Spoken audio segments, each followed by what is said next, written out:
আব্বা আব্বা কি হয়েছে থোতা? আমার বন্ধুরা সবাই বম্বে যাচ্ছে, আমিও বম্বে যাবো। থোতা এখন দিতে অবস্থা খুব খারাপ, এখন বিদেতে দায়িত্ব নিত বুঝতে? তুই আমার থোতা ছেলে, তোকে আমি খুব ভালোবাসি থোতা, তুই এখন বিদেতে দায়িত্ব নে। কোম্পানির কাজ 25,000 টাকা করে মাইনে, আমি যাব। তুমি তো আমাকে 1 টাকাও হাত করতে দাও না। তুই তো আমার একটা কথা শুনবি না, তোর দা ভাল লাগে তুই তলকা দা। আব্বা চল গেলাম। ঠিক আছে খোকা, তাহলে আত্মঘাতে সাবধানে দাঁত, হ্যাঁ? আর ওখানে গিয়ে জানা ধয় ঝামেলা করলে নিকেলে থা। ঠিক আছে খোকা, ঠিক আছে। সাবধানে থাকবা, হ্যাঁ থোতা? ঠিক আছে। দাও তাহলে। আব্বা সম্পদ ফোন করেছে।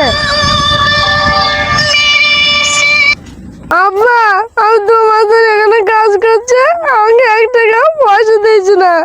আমার যদি পয়সা আছে আমাকে সবাই মিলে এখানকার লোক ধরে ধরে মারছে। আমাকে 2,000 টাকা পাঠাও, আমি বাড়ি যাব।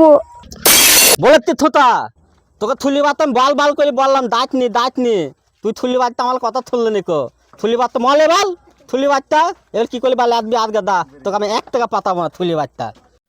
বন্ধুরা সমাজে আজকে তাই ঘটতি, বম্বে সব ছেলেপিলি দাইতে একটা মাল খেয়ে বালি আসতি, তাই সেই সব গাল দেন দে বলতি ছেলেপিলিকে হাতের কাজ ঠিকাও, হাতের কাজ থেকে দেতে কাজ করাও, ওই বম্বে পাতাইও না কো, নকল মাল খেতে পাতাইও না কো, সবাই থতলক হও।